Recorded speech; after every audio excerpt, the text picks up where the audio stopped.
Inchara bathroom ಒಳಗಡೆನೆ ಇರೋದ್ ನೋಡಿ ಸಂಗಮ್ಗೆ ಟೆನ್ಷನ್ ಆಗಿ, ಹುಷಾರಾಗಿದ್ಯಾ ತಾನೇ ಅಂತ ಕೇಳ್ದ. ಅವಳು ಆನ್ಸರ್ ಮಾಡಿದ್ದು ಅವನಿಗೆ ಕೇಳಿಸ್ಲಿಲ್ಲ. ಮತ್ತೊಂದ್ಸಲ ಕೇಳ್ದ. ಆದ್ರೆ ಸಂಗಮ್ ಏನಾದ್ರೂ ಒಳಗಡೆ ಬಂದ್ರೆ ಅಂತ ಭಯ ಶುರುವಾಗಿ ಅವಳು ಏನು ಆನ್ಸರ್ ಮಾಡ್ದೆ ಸುಮ್ನೆನೆ ಕೂತಿದ್ಲು. ಒಳಗಡೆಯಿಂದ ಏನೂ ಸೌಂಡ್ ಬರ್ದೇ ಇರೋದ್ ನೋಡಿ, ಇಂಚರ ವಾಟ್ ಹ್ಯಾಪೆಂಡ್, ಏನಾಗ್ತಿದೆ ನಿನಗೆ ಅಂತ ಸಂಗಮ್ ಗಾಬ್ರಿಯಲ್ಲಿ ಕೇಳ್ದ. ತನ್ನನ್ನ ಒಳಗಡೆ ಕರೆಯೋಕೆ ಅವಳಿಗೆ ಸಂಕೋಚ ಆಗ್ತಿದೆ, ಅದಕ್ಕೆ ಅವಳು ಏನೂ ಮಾತಾಡ್ತಿಲ್ಲ ಅಂತ ಅವನಿಗೆ ಅರ್ಥ ಆಯ್ತು. ಏನಾಯ್ತು ಅಂತ ಹೇಳ್ತೀಯಾ, ಇಲ್ಲ ಬೆಳಗ್ಗೆ ತನಕ ಇಲ್ಲೇ ಇರ್ತೀಯಾ ಅಂತ ಕೇಳ್ದ. ಈ ಸಲ ಇಂಚರ ತಡವರಿಸ್ತಾನೆ ತಾನು ಹೇಗ್ ಬಿದ್ದೆ ಅಂತ ಡೀಟೇಲ್ ಆಗಿ ಹೇಳಿದ್ಲು. ಅವಳ ವಾಯ್ಸ್ ಕೇಳಿನೇ ಅವಳಿಗೆ ತುಂಬಾ ಪೇನ್ ಆಗ್ತಿದೆ ಅನ್ನೋದು ಗೊತ್ತಾಗ್ತಾ ಇತ್ತು. ಅವಳ ಕಂಡೀಷನ್ ಕ್ರಿಟಿಕಲ್ ಆಗಿದೆ ಅಂತ ಸಂಗಮ್ ಅರ್ಥ ಮಾಡ್ಕೊಂಡ್ರು ತಾನು ಒಳಗಡೆ ಹೋಗದೆ ಏನೂ ಮಾಡೋಕ್ ಸಾಧ್ಯ ಇಲ್ಲ ಅಂತ ಅವನಿಗೆ ರಿಯಲೈಸ್ ಆಯ್ತು. ಅವನು ತುಂಬಾ ಯೋಚನೆ ಮಾಡಿ, ಇಂಚರ ಪ್ಲೀಸ್ ನನ್ಗೆ ಒಳಗಡೆ ಬರೋಕ್ ಬಿಡು, ಅದನ್ ಬಿಟ್ಟು ಬೇರೆ ಆಪ್ಷನ್ ಇಲ್ಲ ಅಂದ. ಅದನ್ ಕೇಳಿ ಇಂಚರ ತೊದಲ್ತಾ, ನೋ ನೀವ್ ಒಳಗಡೆ ಬರ್ಬೇಡಿ, ಏನ್ ಮಾಡ್ಬೇಕು ಅಂತ ನಾನೇ ಯೋಚನೆ ಮಾಡ್ತೀನಿ ಅಂತ ಉತ್ತರ ಕೊಟ್ಲು. ಅವಳು ಯಾವುದೇ ಪರಿಸ್ಥಿತಿಲೂ ಈ ಅವತಾರದಲ್ಲಿ ಅವನ್ ಮುಂದೆ ಕಾಣಿಸ್ಕೊಳ್ಬಾರ್ದು ಅಂತ ಎಷ್ಟೇ ನೋವಾಗ್ತಿದ್ರು ಅದನ್ನ ತಡ್ಕೊಂಡ್ ಕೂತಿದ್ಲು. ಲಾಸ್ಟ್ ಟೈಮ್ ಎಂಬ್ಯಾರಸ್ಮೆಂಟ್ ಕಡಿಮೆ ಆಗೋಕೆ ತುಂಬಾ ಸಮಯ ತಗೊಂಡಿತ್ತು. ಸೊ ಮತ್ತೆ ಅದೇ ಸಿಚುವೇಶನ್ ತಂದ್ಕೊಳ್ಳೋಕೆ ಅವಳು ಇಷ್ಟಪಡ್ಲಿಲ್ಲ. ಅವಳ ಮಾತ್ ಕೇಳಿ ಸಂಗಮ್ ಇಂಪೇಷನ್ಸ್ ಇಂದ, ಅರೆ ಏನಿದು ಇಂಚರ, ಒಳ್ಳೆ ಚಿಕ್ಕ ಮಗು ತರ ಆಡ್ತಿದ್ಯಾ, ನಿನ್ ಈ ಹಠ ಎಲ್ಲ ಆಮೇಲೆ ಮಾಡ್ಬೋದು. ಈಗ ನೀನು ನೋವಿಂದ ಬಚಾವಾಗೋದು, ಬಾತ್ರೂಮ್ನಿಂದ ಆಚೆ ಬರೋದು ಮುಖ್ಯ. ಒಂದೋ ನಾನ್ ಬರ್ಬೇಕು, ಇಲ್ಲ ಮಾಲ್ತಿ ಆಂಟಿನ ನಿದ್ದೆಯಿಂದ ಎಬ್ಬಿಸ್ಬೇಕು. ಅವಳೆದ್ರೆ ಅವಳ ಜೊತೆ ಆರ್ಯಂಗೂ ಎಚ್ಚರ ಆಗತ್ತೆ ಅಂತ ಎಲ್ಲಾ ತರ ಸಿಚುವೇಶನ್ನು ಅವಳ ಮುಂದೆ ಇಟ್ಟ. ಇದು ತಾನು ಅಂದ್ಕೊಂಡಷ್ಟು ಈಸಿ ಅಲ್ಲ ಅಂತ ಸ್ವತಃ ಅವನಿಗೂ ಗೊತ್ತಿತ್ತು. ಆದ್ರೆ ಪ್ರಾಕ್ಟಿಕಲ್ ಆಗಿ ಅವನ ಹತ್ರ ಬೇರೆ ದಾರಿನೂ ಇರ್ಲಿಲ್ಲ. ಅವನ್ ಮಾತ್ ಕೇಳಿ ಇಂಚರ ಸೈಲೆಂಟ್ ಆಗೋದ್ಲು.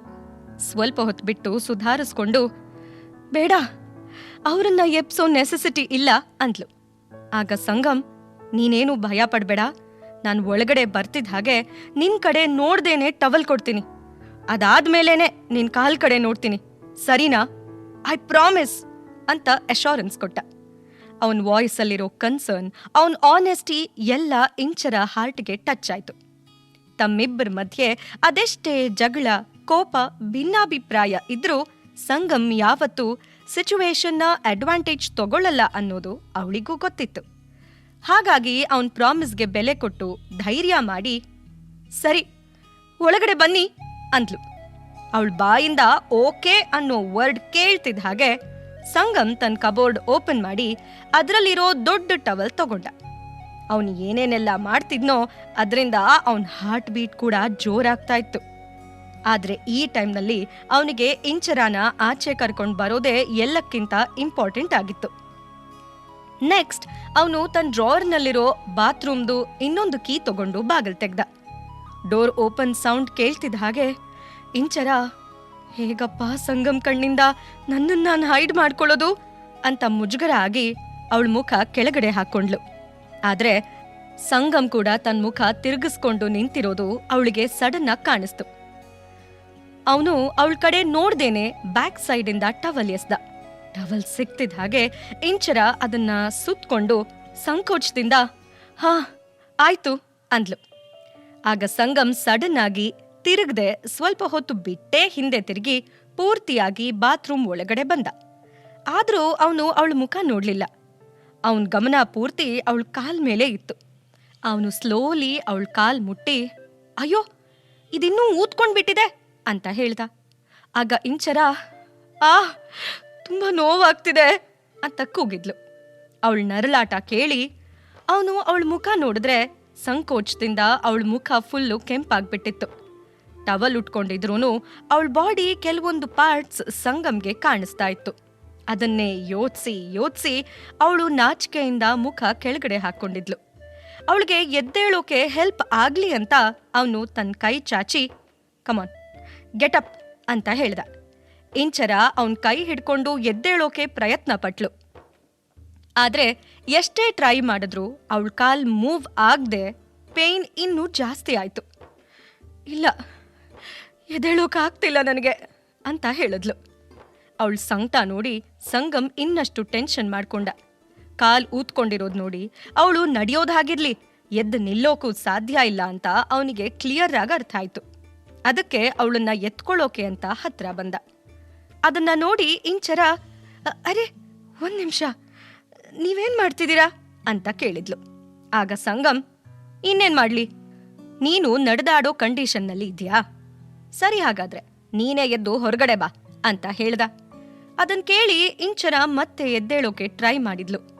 ನೋವು ತಡಿಯೋಕಾಗ್ದೆ ಅವಳ ಬಾಯಿಂದ ಆಹಾ ತುಂಬಾ ನೋವಾಗ್ತಿದೆ ಅಂತ ಬಂತು. ಆಗ ಸಂಗಮ್, ಸ್ವಲ್ಪ ಹೊತ್ತು ಸುಮ್ಮನೆ ಕೂತ್ಕೋ, ಏನ್ ಮಾಡ್ಬೇಕು ಅಂತ ನನಗ್ ಗೊತ್ತಿದೆ ಅಂತ ಹೇಳಿ ಅವಳನ್ನ ಎತ್ಕೊಂಡ. ಸಂಕೋಚದಿಂದ ಮುಖ ಕೆಳಗಡೆ ಹಾಕೋದು ಬಿಟ್ರೆ ಇಂಚರಾಗೆ ಮತ್ತೇನು ರಿಯಾಕ್ಟ್ ಮಾಡೋಕೆ ಸಾಧ್ಯ ಆಗ್ಲಿಲ್ಲ.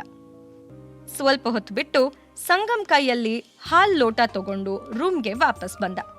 ಅದನ್ನ ಇಂಚರ ಮುಂದೆ ಹಿಡಿದು, ತಗೋ ಅರ್ಶನದ ಹಾಲು, ಇದನ್ ಕುಡ್ದು ಮಲಕ್ಕೋ ಅಂತ ಹೇಳ್ತಾ ಸ್ಲೋಲಿ ಅವಳನ್ನ ಎತ್ತಿ ಕೂರಿಸ್ದ.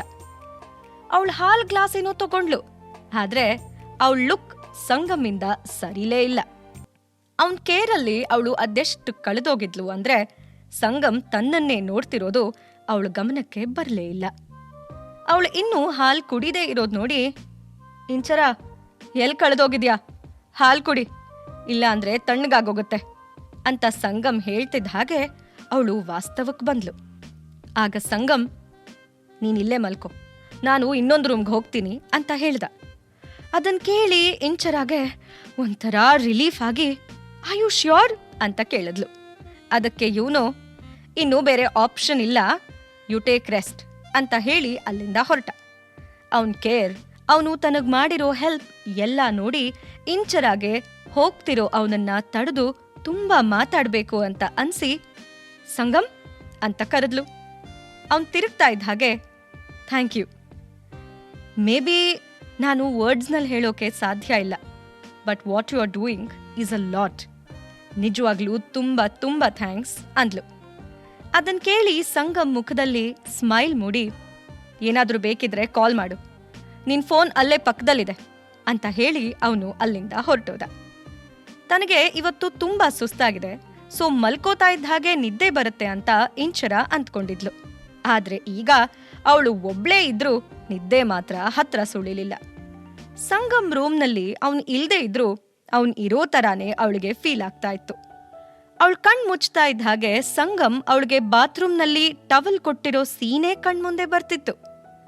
ಅವಳು ಮನಸ್ಸಲ್ಲೇ, ಅವನ್ ಮನ್ಸ್ ಮಾಡಿದ್ರೆ ನನ್ನನ್ನ ನೋಡ್ಬೋದಿತ್ತು, ನನ್ನ ಹತ್ರ ಬರ್ಬೋದಿತ್ತು, ನನಗೆ ಹೆಲ್ಪ್ ಮಾಡೋ ನೆಪದಲ್ಲಿ ನನ್ನ ಅಸಹಾಯಕತೆನ ಮಿಸ್ಯೂಸ್ ಮಾಡ್ಕೋಬೋದಿತ್ತು, ಅದನ್ನ ತಡೆಯೋಕೂ ನನಗೆ ಸಾಧ್ಯ ಆಗ್ತಿರ್ಲಿಲ್ಲ.